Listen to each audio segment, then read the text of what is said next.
So guys, for the first step, you want to go to search and type in edit power plan. Click on it. And now once you're on this, you want to select power options. And now you want to select show additional plans. And then select high performance. If you don't see high performance, you want to select create a power plan. And then it should appear right here. Select high performance and then click on next. Follow the steps and then you'll get high performance. And now once you select high performance, you want to click on change plan settings. And now you want to select change advanced power settings. And now once you're on this, you want to scroll down and then select processor power management. You want to expand it. And now you want to expand maximum processor state.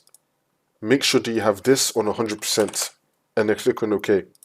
For the next step, you want to go to search and type in adjust the appearance and performance of Windows. Click on it. And now once you're on this, you want to select adjust for best performance, which will now untick everything. And now you want to select custom. You want to tick smooth edges of screen fonts and then tick show thumbnails instead of icons. So you want to unselect everything and then select only these two and then click on OK. This will now boost your processor speed.